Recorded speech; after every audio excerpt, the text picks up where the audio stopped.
that's the thing I love about Star Wars is that you're constantly, conflicted, you're constantly provoked, and, just because she's kind of come to a different kind of understanding for herself doesn't mean she won't be tested again. And it'll be so cool to see her doing it from this space now where she's got a Padawan. She's made a lot more peace with her mentor. And, she's has a more kind of a confidence, I think, in herself and like what she's chosen thus far in the journey.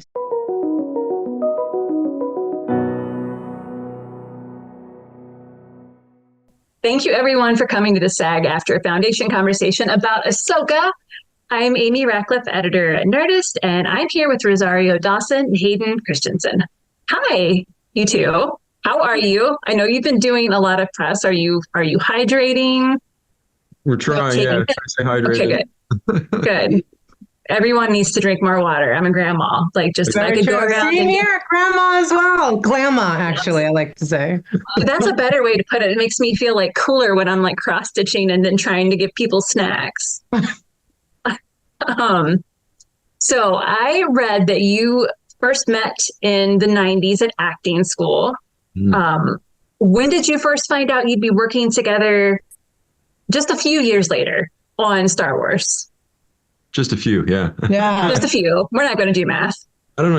Maybe you knew before I did, but I hoped, I projected, I manifested, because when I saw you in Obi-Wan, I was like, well, this was a possibility, again, that we didn't necessarily imagine. So that's the fun thing about Star Wars, how expansive it is. And so it was amazing that we got a chance, because we worked together actually just a few years earlier on a movie called Shattered Glass.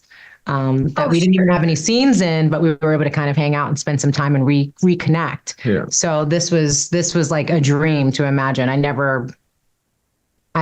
This is like fantasy level. Like I couldn't, that was like, just putting it out into the universe. And I can't believe the universe said, sure, why not? She kept what you asked Coming in. Hayden, from your point of view, what was it like getting that call from Dave? Because of course, you were back in Obi-Wan as both Vader and Anakin Skywalker, but this is such a specific point in Anakin Skywalker's life that you got to return to. Yeah. I was just absolutely thrilled. When we finished Obi-Wan, I wasn't sure that was maybe sort of it was just like a one and done thing. And then I got this great phone call from Dave Filoni and Jon Favreau, inviting me to be a part of this project, and I was just so excited, and we were doing our best to keep it a secret, and that's why they didn't tell me until the last minute. And then you tweeted out or did something on social media. You're like, I do remember that. Yeah, like, Spy Guy, they know. See you soon. Snips, and then they were like, "What are you doing?" And I was like, I take it back. And then I had to go and do press for Obi-Wan, and everyone was like, so you're doing Ahsoka, right? And I was trying my best to sort of deflect and divert. And but yeah, I was very happy to get to join the crew on this one. Nice. And the most important question is between Anakin's hairstyle in Obi-Wan and Anakin's hairstyle in Ahsoka, which do you prefer? Between Anakin's hairstyle Obi-Wan, in Obi-Wan. Yeah. Yes, in Obi-Wan. Yes. In Ahsoka. During the flashback. Yep.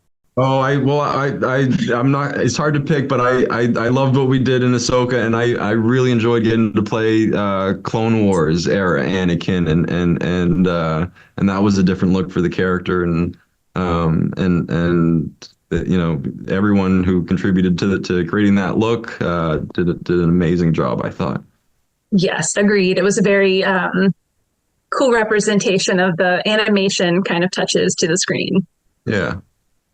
So I want to talk about the world between worlds because, in the Star Wars galaxy, it is such a spiritual, otherworldly location, literally.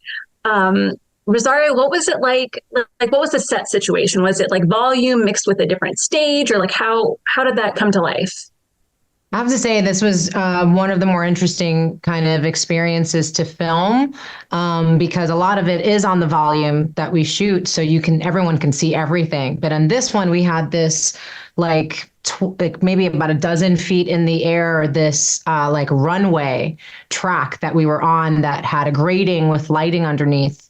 And then just green screen all around us. So it was really, something that was layered on afterwards. So we could really very almost like theater-like experience, just really focus on each other and our dialogue and our battle and like just what was kind of going on between us. And then later kind of just see how majestically it all kind of comes together and this, kind of visual that we'd only ever seen in the animation. So to see how they actually articulated it and brought it to real life was really incredible. But this was nice that in a lot of ways we had to suspend our imagination, on that aspect and just really focus on each other, which I think is really what they're both kind of going through. There's definitely for Ahsoka. Like, I don't think as much as her history and being in that space over the years, this was something that was just so captivating and so specific. And to hear that snips was like on a whole other level. So it was otherworldly just shooting it, let alone to actually see what they did later in special effects. That makes sense because, the focus, you're not, Ahsoka's not there to sightsee, nor is Anakin's spirit, so that you could, as actors, just focus on each other without, because it's such a beautiful place, but I think it would be like, wow, maybe not the best for like productivity.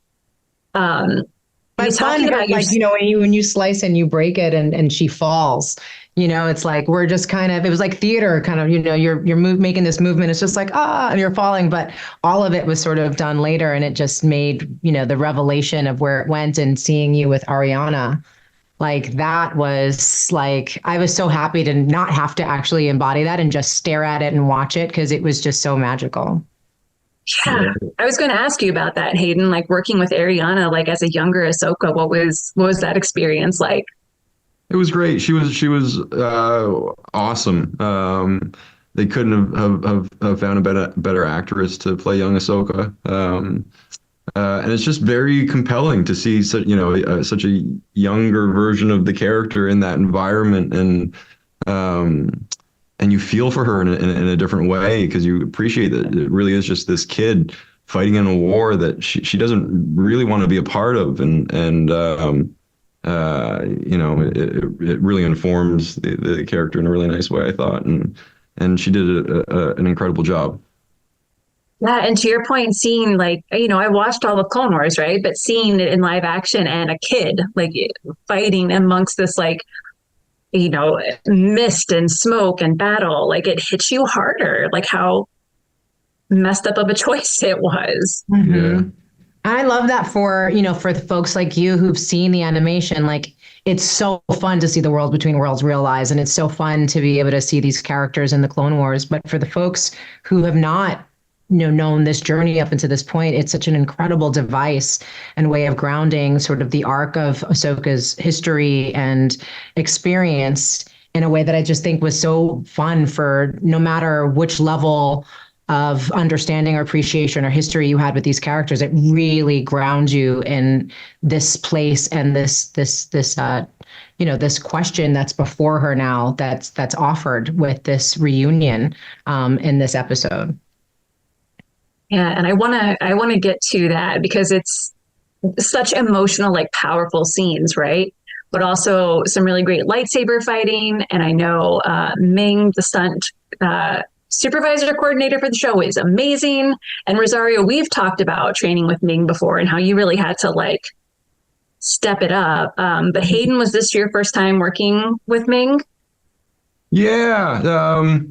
Although I had met her first on the Obi-Wan project. She plays a role in that, and I was there that day when she was filming that sequence in the Jedi Temple and trying to protect the younglings. Yeah, and I was so taken with her mastery of swinging a lightsaber.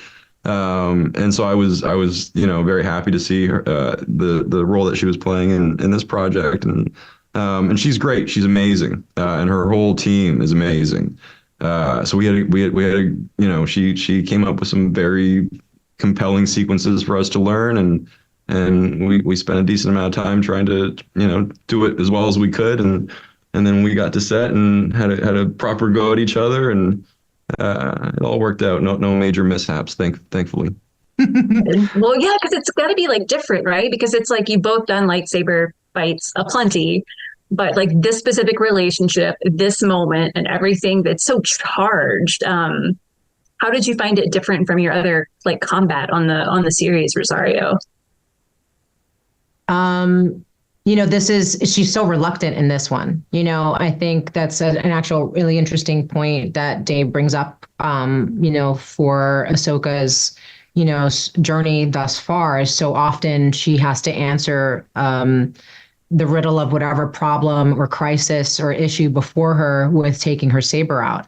And in this one, initially, as soon as she sees him and he starts to challenge her into battle, she says, I won't fight you. I don't want to fight you, and she has to because he comes swinging and hard, and he forces her hand.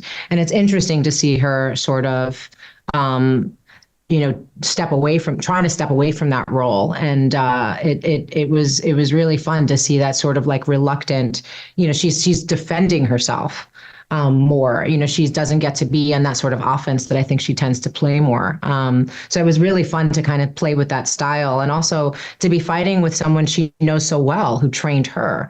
And that makes it a completely different battle than any of the other ones in the entire series.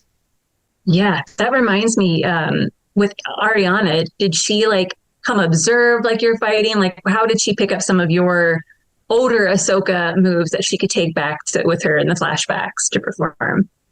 I have to say, like, that's one of the awesome things about this project is that we had time to all be in the gym together.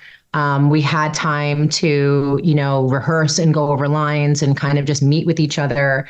And kind of, we're it's not passing the torch, it's continuing to light it and spread it, right? So it's like it's as Dave will say, giving whatever kind of guidance and just sharing your experience, but then her just running off and taking off with it. And that was really fun to like see her in that sort of like question mode, and I get that thing where you're like joining a group of people who've already been working together for a while and how kind of strange that can be, and then just see her absolutely own it and dominate and like make it such a precious moment in it that is so incredibly powerful and layered. She's really magnificent artist. Yeah, she got to kind of be like your Padawan a little bit on the show as well, which I think is really cute. Yeah. Back to talking about like the lesson that Anakin was there to teach Ahsoka. I feel like so much was conveyed, but the dialogue was pretty minimal between your two characters. Hayden, like, what was that? Was that more, I guess, of a good challenge or like a daunting one to get across so much with so few words? It's definitely a good thing. For me, it all starts with the script, and when the writing is so concise and specific, and there's so much motivation behind each line spoken, it just makes your job easier, and Dave was, he's a phenomenal writer, and I was so happy to get to speak his words. I feel like Dave's the type too, if you ever have a question, like he is ready to give you a dissertation. Good word. Yeah. The storytelling is like, you just want to ask him questions just to hear it. Like it just makes it so real, and his love for it is so apparent.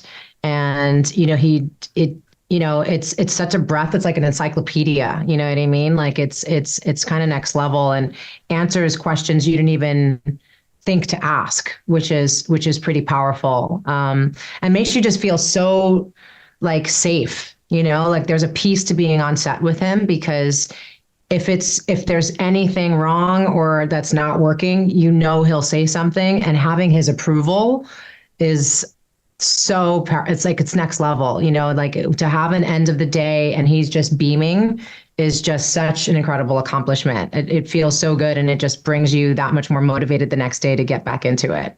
Mm-hmm. He's a great collaborator. Cool. I love that. And you need that, like on a show that's like Ahsoka is an intense series. Like you need that energy. Mm-hmm. I want to hear about, so after, the lesson with Anakin, I feel like there was such a visible shift in Ahsoka after it. She seemed lighter in her being and just more comfortable in her skin. what was it like to explore that from like an actor's point of view? Because it was so just kind of subtle, but just like obvious, if that makes sense. Mm-hmm. It was nice because, I love the Clone Wars and seeing how she develops and matures through Rebels. And, you kind of get to see her in a very particular space in Mandalorian and Boba Fett, and even in the beginning of this series. And, it was just such a gift to be able to transition, not just visually and going more into Ahsoka the White, but like really seeing this lightness come to her where she's, I think she's grappled with a lot of trauma and upset and even maybe guilt, and fear, because of the history that they share and the journey that she's had so far. And again, that gift of being able to see in Clone Wars just how young she was being forced to be this warrior, and take on, sort of the Jedi way in a very different way than maybe predecessors had to. It just was so great to be able to see her be able to get that lightness back, and makes me very excited for a season 2 and being able to explore even more, like as she's made more peace with her past, where she can kind of look more to the future, and again, like face those particular challenges. Because that's the thing I love about Star Wars, is that you're constantly conflicted, you're constantly provoked, and just because she's kind of come to a different kind of understanding for herself doesn't mean she won't be tested again. And it'll be so cool to see her doing it from this space now where she's got a Padawan. She's made a lot more peace with her mentor, and she's has a more kind of a confidence, I think, in herself and like what she's chosen thus far in the journey. So to see what she's going to grapple with. But I think that's what I love, when I talk to David about it, he loves that sort of Gandalf kind of comparison. Yes. And, when you see someone who's so masterful and so capable still evolve, there's something so powerful to witness in that, because we have a tendency to believe you're going to get to a certain level and that's where, the goal like you're is good there and you're good, but that's just not true in this world. And I think that's what makes it so special to share, and pass on generationally, is that it shows that, the journey is the destination, which, I love me my Dan Eldon. Me too. Yeah. And also, because like, how unexciting would it be if we just hit a certain point and we're like, you know what? I think I'm done. I have learned all the things, I've experienced them, and I'm just going to stay at the same vibe for life. Like, so I'm excited to see.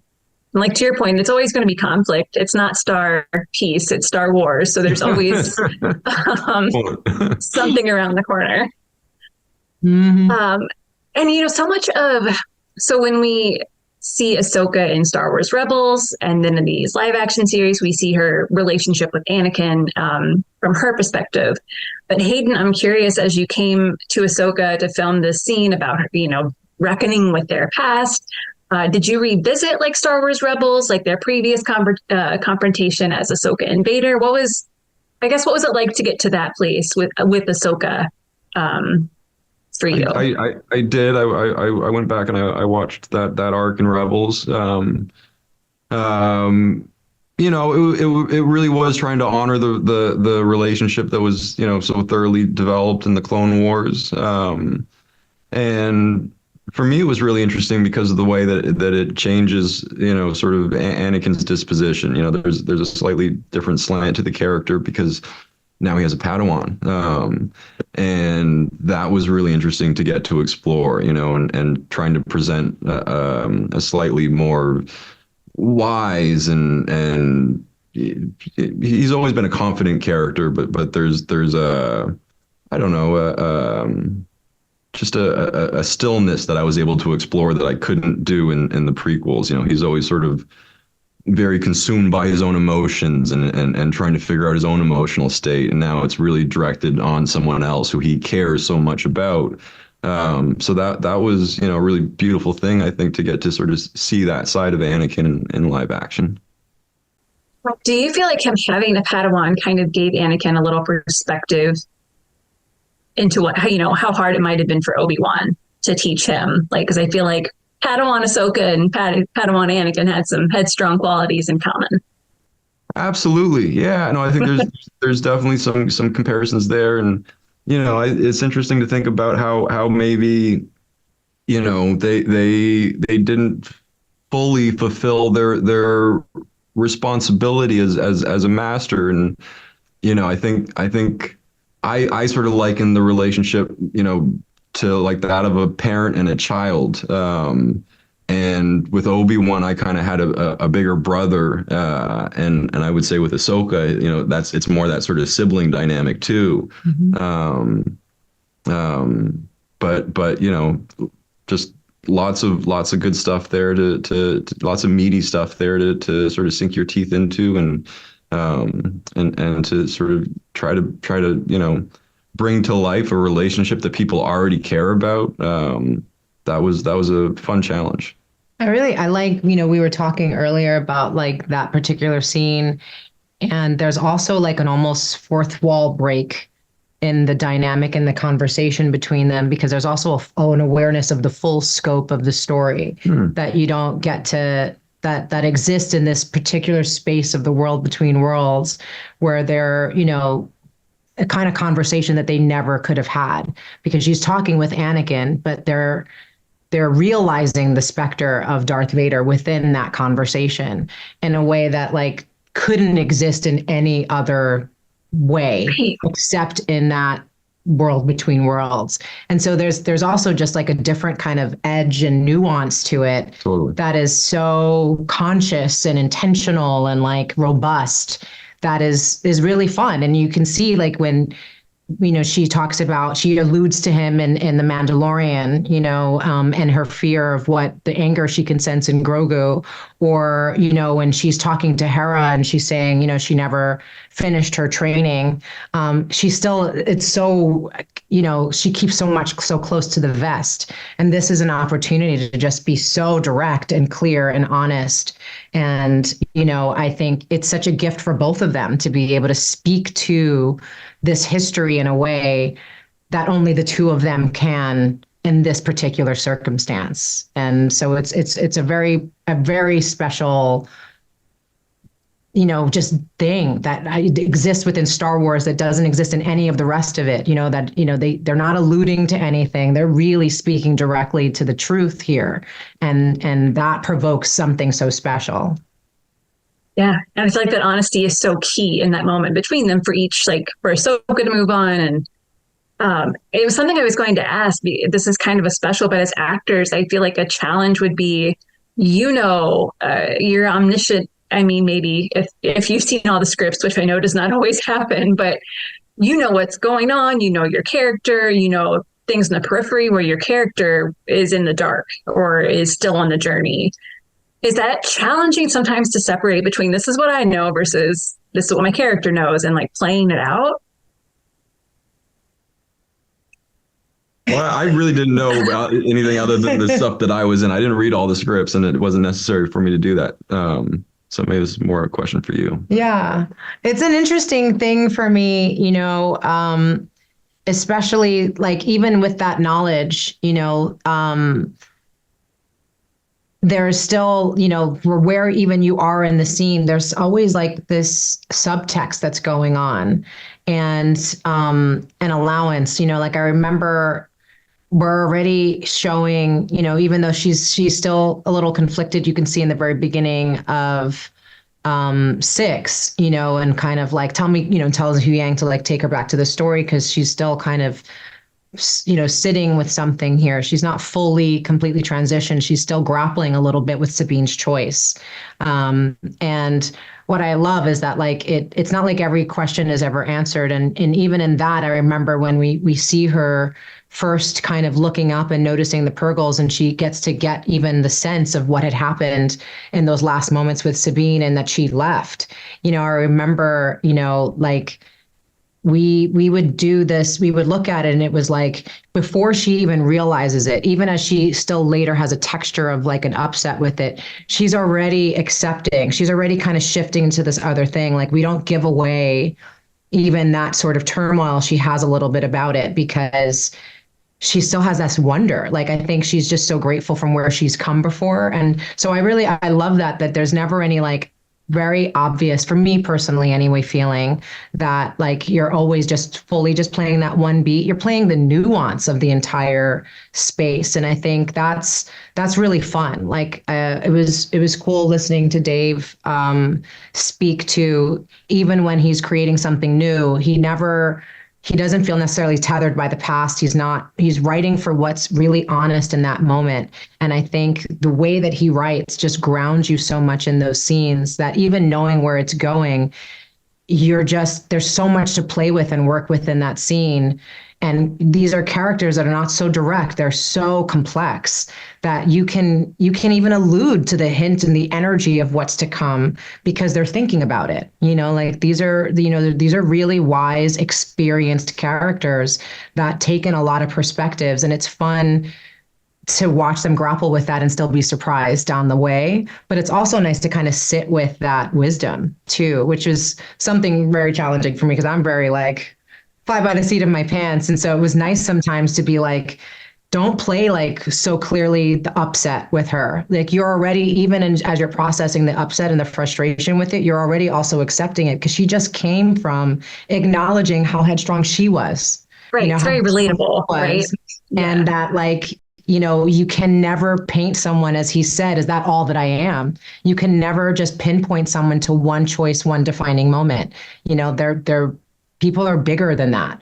And so I love that, that it's never just trying to be so perfect. It's in the imperfections that we find the magic, I think, in Star Wars. Like the really good stuff. And that applies to so many characters. And I think maybe none more than Anakin and Darth Vader, because there's just nuance throughout where you can see like, okay, maybe that comment against him like contributed and this one, but it's like little things. There's no moment where I can say, well, maybe when he killed the younglings, that might have been the moment when I'm like, okay.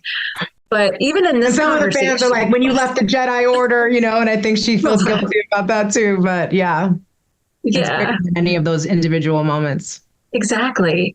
And in that conversation, that the characters had, like there was nuance in that, right? Too. It was like there was darkness like hovering around the edges. And I guess Hayden, like having played especially so much of a range with Anakin across the spectrum of light to dark, how was it finding that like the line when he's giving this lesson to Ahsoka?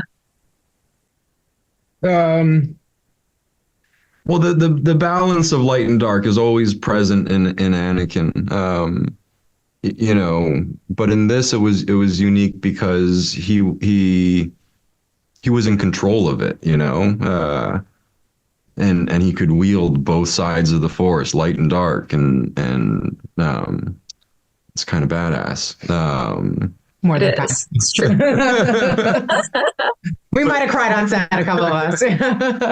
but that's sort of the through line of the character. So my last question is, you both have such a varied background, musicals, rom-coms, thrillers. Like, what is your most maybe unconventional skill that you learned from other genres that you have brought into Star Wars with you?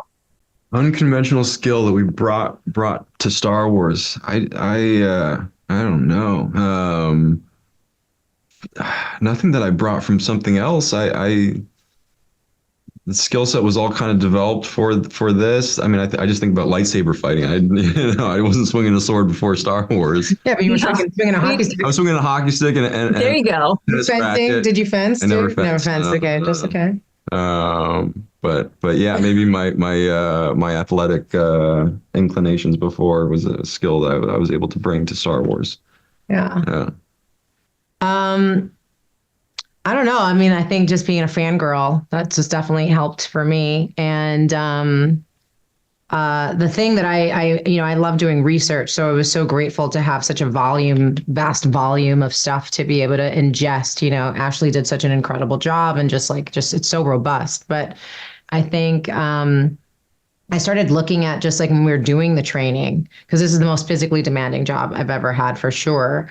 It was really fun to start like looking at people who I've just admired for so long and like make it real. right? Because like you look at the animation, it's absolutely impossible, but like when you look at a figure like Bruce Lee, suddenly you can realize like that is very possible, actually. It makes it very grounded. And I just was really grateful because I got to meet Shannon Lee before we started filming, and I got to hear all these incredible stories about Bruce Lee. And one in particular that really moved me was she was talking about, as much as you could see him as such a brilliant, physical specimen, who just was so expert. He also, put as much time and effort into developing his mind and spirit. And she said he had thousands of books and volumes of journals and, sayings and phrases and philosophies, and like that he just really kind of embodied physically, mentally, spiritually, like that idea of greatness and expertise and mastery. And that was just like a really, really cool thing to be able to like think of those figures in real life that are out of this world. Amazing. Well, thank you both very much for your time. I appreciate it. And for those of you watching at home, you can watch Ahsoka on Disney Plus.